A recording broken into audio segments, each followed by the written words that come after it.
Hello बच्चों, मैं महबूब आलम। बच्चों इस क्वेश्चन को देखिए। √3 बराबर 1.732 कैसे होता है। ये हमको पता करना है कि √3 का जो मान होता है वो 1.732 कैसे होता है। अब बहुत सारे बच्चे ऐसे हैं जिनको ये नहीं मालूम है कि √3 का मान 1.732 कैसे होता है, और बहुत सारे बच्चे ऐसे भी हैं जिनको ये मालूम है कि √3 का मान 1.732 कैसे होता है। जिन बच्चों को मालूम है √3 का मान 1.732 कैसे होता है तो वो बहुत ही अच्छी बात है। फिर भी वो बच्चे इस वीडियो को जरूर देखें, उनका रिवीजन हो जाएगा और कुछ नया सीखने को भी मिलेगा। और जिन बच्चों को मालूम नहीं है कि √3 का मान 1.732 कैसे होता है तो बच्चों ये वीडियो उन्हीं बच्चों के लिए स्पेशल बनाया गया है। तो वे बच्चे तो इस वीडियो को अवश्य देखें।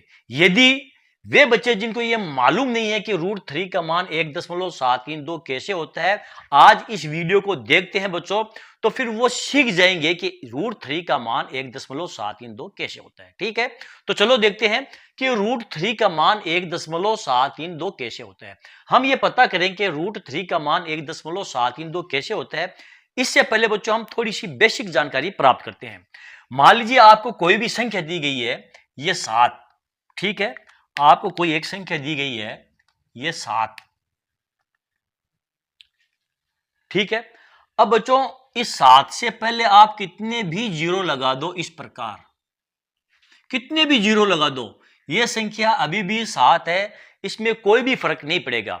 यानी कि किसी भी संख्या के पहले आप कितने भी जीरो लगा दो तो उस संख्या में कुछ भी फर्क पड़ने वाला नहीं है। यह संख्या अभी भी कितनी है, 7 ही है। आ गई बात समझ में। यदि आपको कोई संख्या दी गई जैसे कि ये 7 है, दशमलव लगाकर इधर आप कितने भी जीरो लगा दो, इसके बाद में कितने भी जीरो लगा दो दशमलव लगाने के बाद में, तो इसमें इस संख्या के ऊपर कोई भी फर्क नहीं पड़ेगा। यह संख्या अभी भी 7 ही है। ठीक है, आ गई बात समझ में।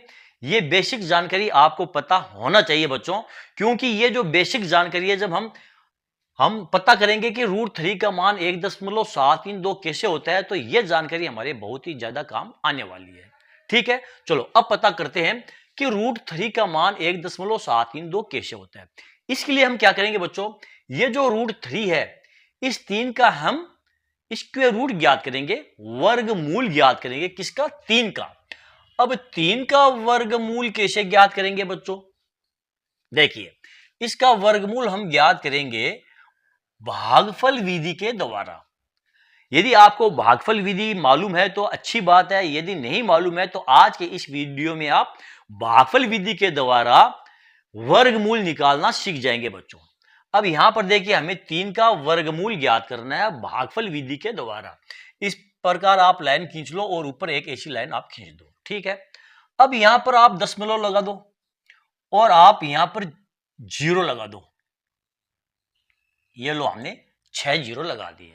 ठीक है, अब हम क्या करेंगे, जब भी हम किसी भी संख्या का भागफल विधि के द्वारा वर्गमूल ज्ञात करते हैं बच्चों, तो हम जब भाग देते हैं तो हम जोड़ों के अंदर भाग देते हैं। भाग किस में देते हैं, जोड़ों के अंदर भाग देते हैं, एक एक संख्या के अंदर भाग नहीं देते हैं। ठीक है, तो यहां पर सबसे पहले हम क्या करेंगे, इनके जोड़े बनाएंगे।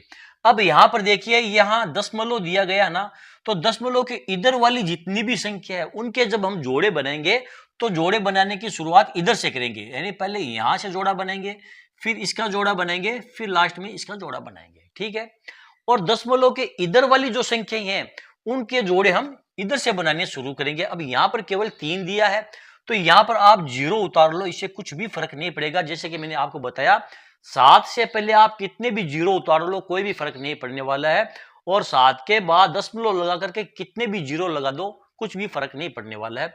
यहां पर हमने 3 के बाद दशमलव लगाया और इधर ये जीरो लगा दिए तो 3 पर कोई फर्क नहीं पड़ा, और 3 से पहले हमने ये जीरो लगा दिए ताकि हमारा ये एक जोड़ा बन जाए, कपल बन जाए। ठीक है, ये एक जोड़ा बन गया है। अब क्या करेंगे, अब जैसे कि मैंने आपको बताया भागफल विधि में वर्गमूल ज्ञात करने के लिए हम जोड़े के अंदर भाग देते हैं। तो सबसे पहले ये हमारा एक जोड़ा बन गया है 0 3, इसके अंदर हम भाग देंगे। अब भाग कौन सी संख्या का देंगे, यहां पर देखो इसमें 2 का भाग जाता है, 2 1 का 2, लेकिन हम 2 का भाग नहीं देंगे बच्चों। यानी कि 0 3 में हम एक ऐसी संख्या का भाग देंगे जिसका वर्ग 3 से ज्यादा 9। यदि हम 3 के अंदर 2 का भाग देते हैं मान लीजिए, ठीक है, तो ये जो 2 का वर्ग होता है वो कितना होता है, 4 होता है। अब 2 का वर्ग 4 होता है, ये तो 3 से ज्यादा हो गया, तो 2 का भाग इसमें नहीं दे सकते। ऐसी संख्या का भाग देंगे जिसका वर्ग 3 से ज्यादा न हो। अब 2 से छोटी संख्या तो 1 ही होती है, और a का वर्ग कितना होता है प्यारे बच्चों, 1 ही होता है, जो कि 3 से छोटी संख्या। ठीक है, तो हम इसमें भाग देंगे 1 का। ठीक है, a का वर्ग कितना हुआ, 1, यहां लिख देंगे ये 1। अब इसकी कर लेंगे बाकी, 3 में से 1 गए, पीछे रह गया आपका ये 2। अब जिसका हमने भाग दिया है उसमें उसी संख्या को जोड़ देंगे। 1 का भाग दिया तो इसमें हम 1 को ही जोड़ देंगे।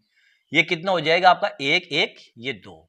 और भाग कितनी बार गया आपका, 1 मर्तबा, क्योंकि 1 का भाग दिया था ना, तो भाग 1 मर्तबा चला गया। ठीक है, अब क्या करेंगे, अब क्या 2 का भाग 2 में देंगे, नहीं बच्चों, ये तो हमने बाकी की है। अब हम क्या करेंगे, सबसे पहले ये जो जोड़ा है इस जोड़े को यहां नीचे लेकर के आएंगे, पूरे के पूरे जोड़े को यहां नीचे लेकर के आएंगे। ठीक है, तो फिर यहां लिख देंगे हम 0, लेकिन पहले लगाएंगे यहां पर ये दशमलव, क्योंकि ये दशमलव है ना, तो यहां लगा देंगे दशमलव, और दोनों 0 यहां लेकर के आ गए हैं। ठीक है, नीचे जितनी भी संख्या उतारेंगे वो सिंगल सिंगल डिजिट नहीं उतारेंगे, यानी कि कपल में ही हम नीचे संख्या उतारेंगे। अब यहां कितने हो गए, ये 200। अब क्या 2 का भाग 200 के अंदर देंगे, नहीं बच्चों, यहां पर एक ऐसी संख्या उतारेंगे 2 के बाजू में, जो संख्या उतारेंगे उसी से मल्टीप्लाई करेंगे, और जो मल्टीप्लाई आएगा आपका वो 200 से ज्यादा नहीं होना चाहिए। यदि यहां पर हम 5 उतारते हैं, मान लीजिए ये 2 है, ठीक है, 5 उतारते हैं तो 5 से ही गुणा करेंगे तो कितने हो जाएंगे आपके, ये 125। अब ये 125 है, ये तो इससे बहुत ज्यादा छोटी रह गई है, तो यहां पर यदि हम 7 उतारते हैं, मान लीजिए 7 उतारा और 7 से ही हमने गुणा किया, तो 7 7 49 का 9, 4 7 दूनी 14, 4 18, कितने आ गए, 189। तो भाग कितनी बार गए आपका, ये 7 मर्तबा। ठीक है, अब इसकी बाकी कर लो, 10 में से 9 गए 1, 10 में से 9 गए 1, कितने रह गए आपके, 11। अब जिस प्रकार हमने 1 में 1 को जोड़ा था, इसी प्रकार 27 में हमने ये 7 से मल्टीप्लाई किया है, तो इस 7 को इसमें जोड़ देंगे, तो ये हो जाएगा प्यारे बच्चों आपका 34। अब क्या करेंगे, अब ये पूरा का पूरा जोड़ा यहां उतार देंगे, कितने हो गए, 1100। अब 34 का भाग 1100 में नहीं देंगे, पहले यहां पर एक ऐसी संख्या उतारेंगे जिसका गुणा करने पर 1100 से ज्यादा ना हो। तो यहां पर हम उतारते हैं 3, और इसको 3 से ही करते हैं मल्टीप्लाई। 3 को 3 से गुणा करेंगे तो आ जाएगा आपका 9, 3 को 4 से गुणा करेंगे तो आ जाएगा आपका 12 का 2, 1 9 और 1 10। ठीक है, भाग चला गया आपका ये 3 मर्तबा। इसकी बाकी कर दो, 10 में से 9 गए 1, 3, 10 में से 3 गए 7। ठीक है, अब लास्ट ये आपका जोड़ा बचा है 00, इसको उतार दो यहां पर, ये हो गया आपका 7100। अब इसमें क्या करेंगे, 343 में इस 3 को जोड़ देंगे तो ये हो जाएगा बच्चों आपका 346। अब इसके बाजू में एक ऐसी संख्या उतारेंगे जिसका मल्टीप्लाई करने पर 7100 से ज्यादा नहीं होना चाहिए, तो यहां उतारेंगे हम 2, और 2 से ही कर देंगे इसको गुणा, 2 दूनी 4, ठीक है, 6 दूनी 12 का 2, हासिल का 1, बीचों 8 8 1 9, 3 दूनी 6। ठीक है, भाग कितनी बार गए आपका, ये 2 मर्तबा।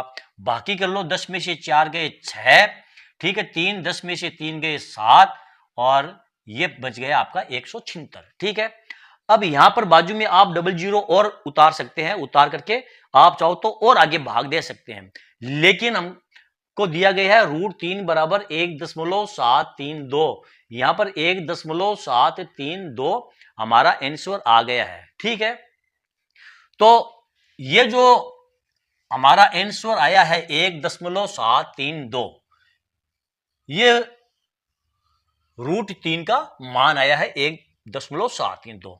तो प्यारे बच्चों, इस प्रकार हम √3 का मान ज्ञात करते हैं भागफल विधि के द्वारा।